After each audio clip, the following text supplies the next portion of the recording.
Hello दोस्तों, कैसे हैं आप सब। आई होप कि आप लोग सब ठीक होंगे और स्वस्थ भी होंगे। मैं भी ठीक हूँ। तो आज हम करने वाले हैं कुछ नया, कुछ अलग, कुछ हटके। क्या करने वाले हैं? क्लास 10th की साइंस का फर्स्ट चैप्टर रासायनिक अभिक्रिया एवं समीकरण, जिसका नाम है क्या? रासायनिक अभिक्रिया एवं समीकरण। चौंकना नहीं है, ठीक है। तो मेरी अगर कोई वीडियो पहली बार देख रहा है तो मैं पहले बता दूं, क्योंकि इस चैनल पे हमारे ज्योग्राफी के अलावा कुछ भी नहीं है। तो ये फर्स्ट वीडियो है साइंस की, ठीक है। तो वीडियो कैसी लगी वो बताना मुझे। तो चलिए हम स्टार्ट करते हैं कि रासायनिक अभिक्रिया एवं समीकरण, इसमें हम करने वाले हैं बहुविकल्पीय प्रश्नोत्तर। देखिए ये सबके लिए इंपॉर्टेंट रहने वाला है, खास करके 10th वालों के लिए तो बहुत ही इंपॉर्टेंट होने वाला है ये। तो चलिए स्टार्ट करते हैं। तो रासायनिक अभिक्रिया एवं समीकरण देखते हैं कि रासायनिक अभिक्रिया है क्या। अब जैसे कि मान लीजिए दूध लिया, दूध को गर्म किया। अपने घर में सुना होगा ना, मम्मी लोग दही जमाने जब जाते हैं तो दूध को लेते हैं, गर्म करते हैं। काफ़ी टाइम, थोड़ा टाइम बाद जो है थोड़ा थोड़ा टाइम तक इसके गर्म करते रहते हैं, फिर उसको रख देते हैं थोड़ा टाइम ठंडा। जब हल्का गर्म रहता है तो उसमें क्या करते हैं हम, फ़ोरन या जोरन जो भी कहते हैं, वही डालते हैं उसमें। डालने के या तो कुछ खट्टा डाल देते हैं, ठीक है। हम तो जोरन कहते हैं, ठीक है। आप कमेंट बॉक्स में बताइएगा आप लोग क्या बोलते हो उसमें डालने वाले चीज़ों को। और फिर उसके बाद सुबह में जब हम देखते हैं तो क्या होता है, उसमें दही जम जाता है कि नहीं। तो यही है कि दूध से दो दही बनता है, वो क्या है? रासायनिक अभिक्रिया है, यानी केमिकल रिएक्शन है एक। अब बता दें कि रासायनिक अभिक्रिया की एक सही डेफिनेशन क्या होती है कि रासायनिक अभिक्रिया के वे पदार्थ, क्या होता है? रासायनिक अभिक्रिया के वे पदार्थ हैं जिनमें दो या दो से अधिक पदार्थ मिलकर एक नए गुण धर्म वाले पदार्थ का निर्माण करते हैं। अब देखिए दही का भी तो यही हुआ था ना, कि दूध था, फिर उसमें हमने जोरन डाला, फिर उसके बाद दही जम गया। हुआ कि नहीं हुआ? दो हुआ और उसके बाद एक नया चीज़ बना, ठीक है। पर याद रहे, इनको हम पलट नहीं सकते हैं, ठीक है। क्या दही से हम फिर से दूध को अलग कर सकते हैं? नहीं कर सकते हैं, ठीक है। अब वैसे ही एक और एग्जांपल, जैसे हम चावल प्लस पानी को मिला देते हैं तो भात बन जाता है, सेम वैसे ही वही प्रोसेस है। और एक और भोजन का एक तो पकना हो गया, ठीक है। आपने अगर चैप्टर पढ़ा है तो आपने उसे सुना होगा कि मैग्नीशियम रिबन जो होता है उसको वायु में जब जलाते हैं तो मैग्नीशियम ऑक्साइड बनता है कि नहीं। तो और भी देख लेते हैं, जैसे कि एक और, जैसे कि अगर मान लीजिए ये हाइड्रोजन है और प्लस में हमारे पास क्या है? ऑक्सीजन है। तो क्या बनेगा हमारे पास? H2O, है कि नहीं? बनेगा, ठीक है। यानी कि पानी बनने वाला है हमारे पास। अब देखिए इसी प्रकार से यही चीज़ें हैं रासायनिक अभिक्रिया। यही है कि रासायनिक अभिक्रिया वे पदार्थ हैं जिनमें दो या दो से अधिक पदार्थ मिलकर नए गुणधर्म वाले पदार्थ का निर्माण करते हैं, ठीक। तो समझ में आ गया। तो चलिए हम देखते हैं बहुविकल्पीय प्रश्नोत्तर, यानी कि ऑप्शनल देखने वाले हैं। आप ऐसा कह रहे होंगे कि पता नहीं क्या मैंने वर्ड यूज़ कर दिया, ऐसा कुछ नहीं है। देखिए आपको आना चाहिए। लेड नाइट्रेट को गर्म करने पर प्राप्त होने वाले गैसीय उत्पाद हैं। आपको इस चारों में से एक सही है, आपको वो बताना है कि लेड नाइट्रेट को जब हम गर्म करते हैं कौन सा गैसीय उत्पाद निकलता है, वही हमें देखना है। तो इधर देखिए, PbNO3 का होल ट्वाइस, ठीक है। और अगर हम इसको बनाएं तो क्या बनेगा?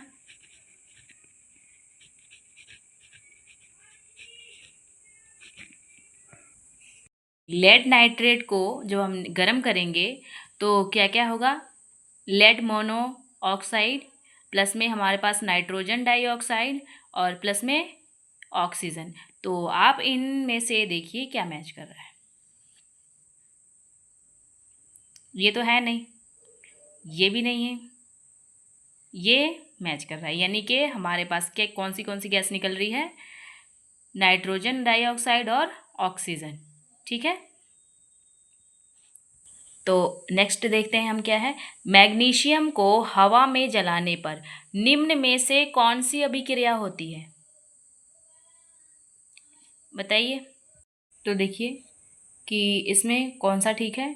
तो ये हमारे पास मैग्नीशियम है, ऑक्सीजन है तो मैग्नीशियम ऑक्साइड। देखिए देखने में सब सेम लग रहे हैं, पर आपको पहचानना है इसमें से ठीक कौन सा है।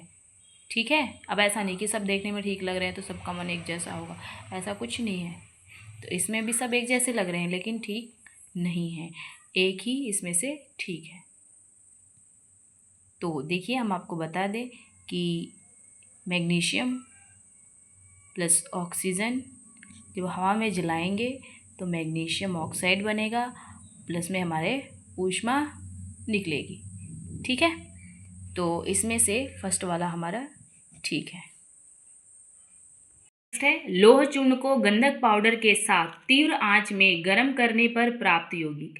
अगर हम लोह चूर्ण को गंधक पाउडर के साथ बहुत ही जो है तीव्र यानी कि बहुत ही ज़्यादा हीट करेंगे, उसको गर्म करने पर जो हमें प्राप्त कौन सा यौगिक होगा, इस 4 ऑप्शन में से एक सही है, आपको इसका उत्तर बताना है। फर्स्ट दिया हुआ है इसमें आयरन सल्फाइड, सेकंड दिया हुआ है आयरन सल्फेट या आयरन सल्फेट। ठीक है, आपको बताना है इसमें से कौन सा यौगिक प्राप्त होगा। तो इसमें से आयरन सल्फाइड जो है इसका आंसर सही है। नेक्स्ट क्वेश्चन, क्या होगा जब आयरन सल्फाइड को गर्म करेंगे? अगर हम आयरन सल्फाइड को गर्म करेंगे तो क्या होगा?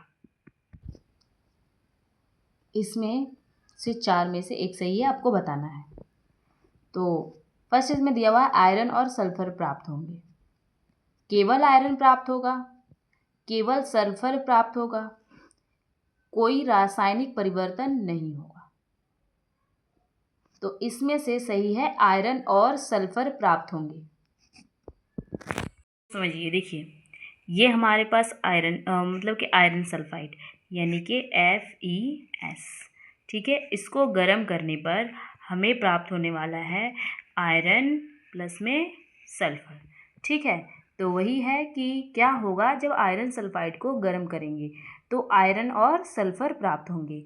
देखिए आयरन और सल्फर को अगर हम करेंगे तो हमें आयरन सल्फाइड प्राप्त होगा। कहने का मतलब है अगर आयरन का आप बुरादा ले लें और सल्फर का पाउडर ले लें, अगर गर्म करेंगे इसमें इसके अंतर्गत क्या होगी, रासायनिक प्रक्रिया होगी जिससे क्या होगा, हमें आयरन सल्फाइड प्राप्त होगा। ठीक, तो चलिए अगला देखते हैं हम। चूना पत्थर का रासायनिक सूत्र। चूना पत्थर का रासायनिक सूत्र क्या होता है? कैल्शियम कार्बोनेट या कैल्शियम ऑक्साइड या कैल्शियम हाइड्रोक्साइड। ठीक है, तो आपको बताना है इनमें से कौन सा ठीक है। तो देखिए चूना पत्थर का जो रासायनिक सूत्र होता है कैल्शियम कार्बोनेट होता है।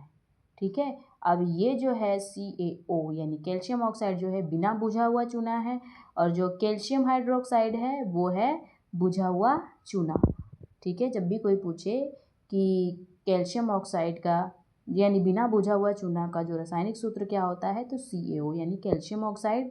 यानी बुझा हुआ चूना का अगर कोई रासायनिक सूत्र पूछे तो आपको बताना है कि कैल्शियम हाइड्रोक्साइड।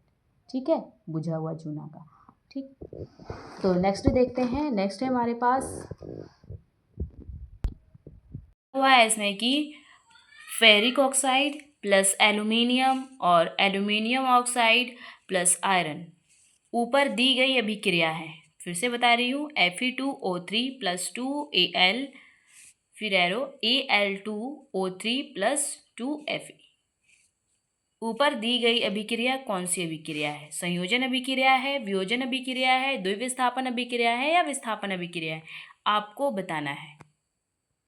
अब आप कह रहे होंगे कि ये सब क्या आ गया इसमें, अभी तो ठीक था, ये पता नहीं क्या आ गया।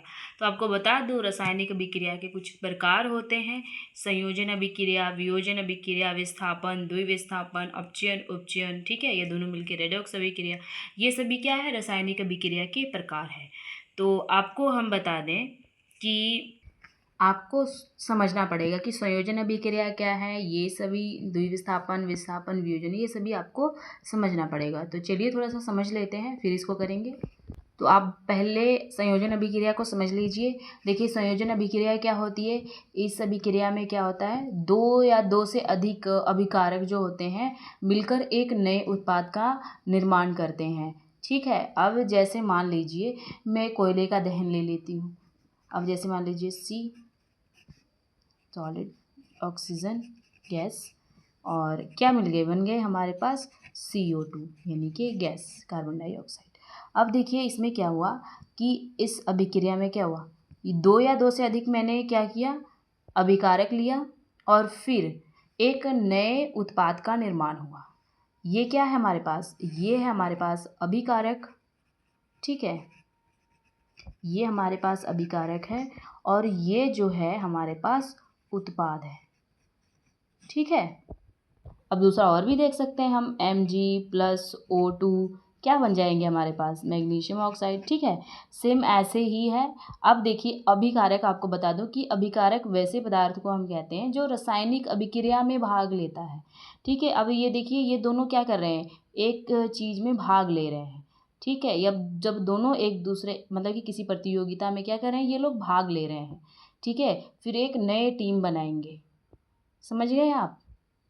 ये अभिकारक है और ये उत्पाद है। कहने का तात्पर्य है मेरा कि जो रासायनिक अभिक्रिया में भाग ले वही अभिकारक है, ठीक है। अब देखिए ये वो पदार्थ हैं मतलब कि जो अभिकारकों से मिलकर बने हैं, क्या है, अभिकारकों से मिलकर बने हैं। यह क्या होता है कि रासायनिक अभिक्रिया में भाग लेंगे, फिर एक नए उत्पाद का निर्माण करेंगे, और फिर ये जो हैं अगर कोई पूछ दे कि उत्पाद क्या है तो ये वैसे पदार्थ हैं जिसका निर्माण अभिकारकों से होता है। बताइए इसी से तो हुआ इसका निर्माण, है कि नहीं। ये हमारी हो गई संयोजन अभिक्रिया, ठीक। अब देखिए वियोजन अभिक्रिया। वियोजन अभिक्रिया वो है जैसे कि हमने एक अभिकारक लिया, इसके अंतर्गत हमने दो लिया था, ठीक है। इसमें क्या होगा कि एक अभिकारक होगा वो टूटकर दो से अधिक उत्पाद का क्या करेगा, निर्माण करेगा, या दो से अधिक उत्पाद में बदल जाएगा, उसे ही हम क्या बोलेंगे, वियोजन अभिक्रिया।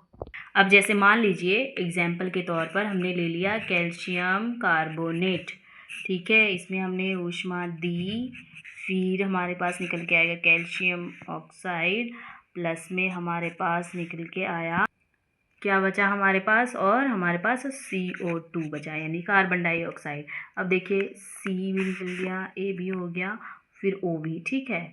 और हमारे पास क्या बचा, अब हमारे पास बचा, अब देखिए C1 निकल गया है, CA निकल गया है, इसमें हमारे पास ऑक्सीजन कितना है, 3 है, तो इसमें से हमारे पास यहाँ पे एक ऑक्सीजन यहाँ है और फिर उसके बाद जो दो बचे ऑक्सीजन वो यहाँ आ गए, यानी CaO यहाँ से एक हो गया और फिर CO2, यानी एक ये बैलेंस करने की प्रक्रिया है एक तरह से। जैसे मान लीजिए बैलेंस कैसे करते हैं अभी बता दे रहे हैं आपको, कि जैसे ये देखिए Ca कैल्शियम, फिर ठीक है इधर भी है, और फिर हमारे पास देखिए हमारे पास क्या बचा, हमारे पास अभी ऑक्सीजन हमारे पास कितना है, 3 है। अब देखिए इसमें से जो है एक ऑक्सीजन इसके साथ जुड़ा हुआ है यानी CaO, यानी कि CaO हमारे पास अभी कितना बचा है, अभी C बचा हमारे पास और O का हमारे पास 2 बचा है, तो यानी CO2, ठीक है। बैलेंस करने का मतलब है कि जैसे संतुलित करना, मतलब जैसे आप कहीं सब्जी लेने वगैरह जाते हैं तो आपने देखा होगा बटखारा रखता है, एक साइड में सब्जी रखते हैं, जब तक एक भार बराबर नहीं हो जाता तब तक आपको जितनी सब्जी लेनी होती है उसके हिसाब से वो बटखारा रखते हैं, और सब्जी का भार और जो बटखारा जो इक्वल नहीं हो जाते तब तक आपको सब्जी नहीं देते हैं। देखा है ना, तभी या तो आपको सब्जी देते हैं, आप कहते हैं कि आधा किलो चाहिए तो आधा किलो दे देते हैं, आधा किलो का बटखारा रख देते हैं, फिर बैलेंस जब हो जाता है आपको दे देते हैं, आपने देखा होगा। सेम इनका भी बैलेंस होता है, ठीक। तो आई होप कि आपको वियोजन अभिक्रिया समझ में आ गया होगा कि एक हमारे पास अभिकारक है जो दो या दो से अधिक उत्पाद में बदल रहा है, ठीक। तो नेक्स्ट देख लेते हैं हम विस्थापन अभिक्रिया, ठीक है। विस्थापन अभिक्रिया, अब देखिए इसके अंतर्गत क्या होता है कि इस अभिक्रिया में जो अधिक क्रियाशील जो तत्व होते हैं जिसके अंदर अधिक क्षमता होती है, और अब देखिए क्या होता है ना कि दो या दो से अधिक तो इसमें मिलेंगे ही, लेकिन इसमें क्या होगा कि जो क्रियाशील दो चीज़ें रहेंगी और जिसके अंदर ज़्यादा ताकतवर होगा, ठीक है। अब मान लीजिए जैसे कि इस अभिक्रिया में अधिक क्रियाशील जो तत्व होंगे कम क्रियाशील तत्वों को अपने यौगिकों से क्या करेंगे, विस्थापित कर देंगे। एग्जाम्पल के तौर पे देख सकते हैं जैसे आयरन, ठीक है, यानी कि लोहा, प्लस में कॉपर सल्फेट, फिर हम ले लेते हैं, अब देखिए क्या होगा, अब इसमें से देखिए, अब देखिए इनकी रिएक्शन होगी, ठीक है। अब क्या करेंगे ये लोग कि जिसके अंदर ज़्यादा ताकत होगा वो एक साइड हो जाएंगे, जिसके अंदर कम ताकत होगा वो एक साइड हो जाएंगे। तो अब देखिए क्या हो गया, अब इसमें क्या होगा कि आयरन और जो सल्फेट है दोनों एक साथ हो जाएंगे, FeSO4। कहेंगे कि भाई हमारे अंदर ज़्यादा क्षमता है और हमारी जब टीम बन जाएगी तो हम पक्का जीत जाएंगे, तुझे रखना अनिवार्य नहीं समझते तो इसको अलग कर देंगे। देखिए ऐसा कुछ नहीं है, समझाने के लिए आपको है, ठीक, समझ में आया। ये क्या हुआ, अलग कर देंगे। ये लिखिए iron copper sulphate, iron sulphate और ये कॉपर, ठीक है। देखिए ये पूरा बैलेंस है, बैलेंस करने की एक तरह FeSO4C, ठीक। अब अगला हम देख लेते हैं, आपको समझ में आ गया होगा इसका भी, कि देखिए इसमें क्या है कि जो अधिक क्रियाशील तत्व है एक साइड हो जाएंगे, कम क्रियाशील तत्व एक साइड हो जाएंगे। कहने का मतलब है कि अधिक क्रियाशील तत्व कम क्रियाशील तत्वों को अपने यौगिकों से क्या करेंगे, विस्थापित कर देंगे, अलग कर देंगे, ठीक। अब नेक्स्ट देख लेते हैं द्विविस्थापन अभिक्रिया। द्विविस्थापन अभिक्रिया। अब देखिए कुल मिला के इस अभिक्रिया में 2 बार विस्थापन होगा। अब जैसे NO2SO4, पता है जेल पेन का यही एक वो रहता है कि ये चलता नहीं है ठीक से, भरा हुआ है पूरा, देखो। फिर बेरियम क्लोराइड, फिर बेरियम सल्फेट और प्लस में सोडियम क्लोराइड, ठीक। और क्या है इसमें कुल मिला के जितने भी बन जाए 2 बार इनका विस्थापन होगा, द्विविस्थापन अभिक्रिया, ठीक। अब इसको देखिए, ठीक है, जैसा मैंने समझाया कि फेरिक ऑक्साइड प्लस एल्युमिनियम और एल्युमिनियम ऑक्साइड और फेरिक, ऊपर दी गई अभिक्रिया में से कौन सी अभिक्रिया है, संयोजन अभिक्रिया है, द्विविस्थापन अभिक्रिया है, वियोजन अभिक्रिया है, विस्थापन अभिक्रिया है। तो ये है कौन सी अभिक्रिया, विस्थापन अभिक्रिया, ठीक। अगला है समीकरण, आयरन ठोस है, कॉपर सल्फेट जलीय है हमारे पास और आयरन सल्फेट जलीय है, फिर उसके बाद कॉपर ठोस किस प्रकार की अभिक्रिया निरूपित करता है। तो देखिए मैंने अभी भी आपको समझाया, सेम वही वाला एग्जाम्पल देकर यही वाला बताया था आपको। तो इसका आंसर आप कमेंट बॉक्स में बताएंगे कि इसका आंसर है क्या, ठीक है। अभी हमने आपको समझाया ना, तो आप इसका आंसर कमेंट बॉक्स में ज़रूर दीजिए, ठीक है। नहीं मिले तो मैं इसका रिप्लाई दूंगी, ठीक। अब देखिए बेरियम क्लोराइड यानी BaCl2 प्लस Na2SO4, फिर उसके बाद क्या बना BaSO4 प्लस NaCl, उपयुक्त क्रिया उदाहरण है। उपयुक्त इसमें से कौन सी क्रिया का उदाहरण है आपको बताना है, संयोजन अभिक्रिया, द्विविस्थापन अभिक्रिया, वियोजन अभिक्रिया या प्रतिस्थापन अभिक्रिया। तो इसका आंसर क्या होगा, द्विविस्थापन अभिक्रिया, ठीक है। तो नेक्स्ट देखते हैं रासायनिक समीकरण KClO3, तो फिर क्या बना 2KCl प्लस 3O2, किस प्रकार की अभिक्रिया है, संयोजन अभिक्रिया है, विस्थापन अभिक्रिया है, वियोजन है या द्विविस्थापन है। चलिए बताइए फटाफट। मैंने अभी आपको बताया था ना कि एक हमें लेना है अभिकारक, फिर उसके 2 भाग में डिवाइड हो जाए, कौन सा था, वियोजन अभिक्रिया था, ठीक है। अब देखिए रासायनिक अभिक्रिया Na2SO4 प्लस BaCl2, तो क्या बना 2NaCl प्लस BaSO4 में सफ़ेद अवशेप होगा, तो इसमें से सफ़ेद अवशेप जो होगा BaSO4 का होगा, ठीक है, बेरियम सल्फेट। तो नेक्स्ट है हमारे पास लोहे की कील को कॉपर सल्फेट की विलयन में डुबोने पर होने वाली अभिक्रिया है, संयोजन अभिक्रिया, अपघटन अभिक्रिया, उभय विस्थापन अभिक्रिया या विस्थापन अभिक्रिया, ये आपको बताना है। तो इसका आंसर है विस्थापन अभिक्रिया, ठीक है। अगला नेक्स्ट हमारे पास है निम्नलिखित रासायनिक समीकरण को संतुलित करने के लिए गुणांकों x और y के मान क्रमशः होने चाहिए। बताइए, इसको बैलेंस करना है, आप बताएंगे यहाँ पे क्या मान होना चाहिए। यहाँ पे दिया हुआ है लेड मोनोऑक्साइड, ठीक है। फिर ऊष्मा दिया, फिर हमारे पास निकला नाइट्रोजन डाइऑक्साइड, ठीक है। फिर उसके बाद हमारे पास ऑक्सीजन, फिर लेड ऑक्साइड, ठीक है। तो हमें यही बताना है एक्स और वाई की जगह पे हमें क्या रखना है। तो चलिए हम थोड़ा सा देख लेते हैं। बी इधर भी है और हमारे पास ऑक्सीजन 3 2 जा कितना होता है 6 होता है। तो हमारे पास यानी कि ऑक्सीजन जो है हमारे पास 3 है, जो एन है हमारे पास 2 है। तो चलिए हम देखते हैं कि यहाँ पे हम क्या रख सकते हैं। तो पी भी हमारे पास कंप्लीट है, तो अभी भी कंप्लीट नहीं क्योंकि यहाँ पे तो 2 हो गया। तो जाहिर सी बात है यहाँ पे हम 2 को रख सकते हैं, ठीक।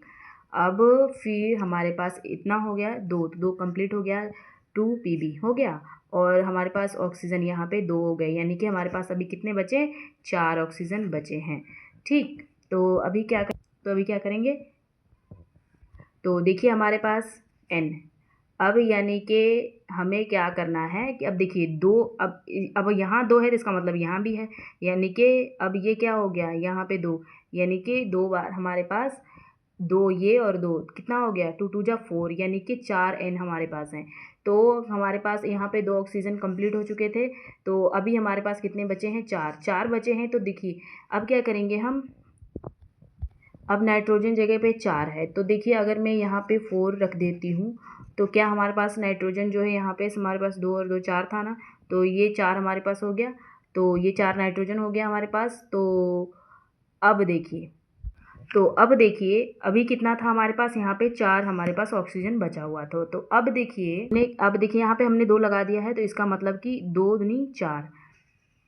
अब क्या हुआ कि ऑक्सीजन कितना है हमारे पास, फिर 3 चौके कितना होता है 12, तो यानी हमारे पास 12 ऑक्सीजन है, ठीक है। कुल मिला के कितने हमारे पास 12, 2 हमारे तो यहीं ख़त्म हो गए, तो बचे कितने हमारे पास 10। तो 10, तो 4 दूनी 8, 8। अब हमारे पास बचे कितने ऑक्सीजन 2, तो यानी ऑक्सीजन प्लस में 2 बाहर, ठीक है। तो कुछ ऐसे ही है। तो समझ में आया तो ज़रूर बताइए, वरना नहीं समझ में आया तो आपको फिर से इस चीज़ को समझा देंगे। तो चलिए समझा देते हैं थोड़ा सा एक बार साफ़ सुथरा। तो अब देखिए साफ़ सुथरा है थोड़ा सा। अब देखिए हमने क्या किया था, हमने बताया था कि बैलेंस करना बहुत ज़रूरी है। अब देखिए 2 हमारे पास तो यहीं दिख रहा है ना कि 2 पी हमारे पास 2 है, तो कुछ नहीं कर सकते, पहले से दिया हुआ, तो 2 हम यहाँ पे लगा देते हैं, ठीक। अब हम क्या करेंगे कि अब देखिए हमारे पास क्या हो गया कि 2 दूनी 4, ठीक है, 4 हो गए और 3 चौके 12। अब देखिए क्या हुआ, हमारे पास नाइट्रोजन कितना हो गया हमारे पास, ये 2 और ये 2, 4 हो गए कि नहीं हो गए, एक्स की जगह पे हमने 2 रखा है, ठीक है। तो हमारे पास नाइट्रोजन कितना हो गया 4। अब देखिए हमारे पास ऑक्सीजन कितना हो गया है 2, सॉरी 12, ठीक है। तो हमारा जो लेड है कंप्लीट हो चुका है, तो हमारा ऑक्सीजन भी 2 निकल चुका है, तो यहाँ पे हमारे पास कितना बचा 10, यहाँ 2 लग गया है। अब देखिए हमारे पास एन, अब मैं एन हमारे पास कितना है 4, अगर मैं देखिए एन हमारे पास कहीं दिया नहीं हुआ है, तो यहीं पे अगर मैं 4 रख देती हूँ तो हमारे पास कितने हो गए ऑक्सीजन, 4 तो एन कंप्लीट हो गए, और ऑक्सीजन हमारे पास कितना है, तो 4 दूनी 8, 8 यहीं कंप्लीट हो गया, तो हमारे पास बचा कितना ऑक्सीजन 2, तो ऑक्सीजन 2 है जो बाहर रह गया, ठीक। तो आई होप कि समझ में आ गया होगा आपको। सो इसमें से इसका आंसर है 2 और 4। अब नेक्स्ट है, निम्नलिखित अभिक्रिया में उपापचय पदार्थ है CuO plus H2O, Cu plus H2O। इसमें से देखना है कि उपापचय पदार्थ कौन सा है। तो आपको हम बता दें कि इसमें से उसका उपापचय पदार्थ जो है CuO है। कहने का मतलब है कि जो उपापचय अभिक्रिया वो होती है कि पदार्थ में ऑक्सीजन में वृद्धि या तो हाइड्रोजन का ह्रास होना है, ठीक है, तो उसे हम बोलते हैं उपापचय अभिक्रिया। कहने का तात्पर्य है कि यहाँ पे क्या हो रहा है, या तो ऑक्सीजन में वृद्धि होगी या तो हाइड्रोजन में ह्रास होगा, वही क्या है हमारी अपचयन अभिक्रिया है या उपापचय, ठीक है। तो वीडियो कैसी लगी कमेंट बॉक्स में ज़रूर बताइए। अगले वीडियो में हम करने वाले हैं प्रश्नोत्तर शॉर्ट, ठीक है। तो बाय बाय।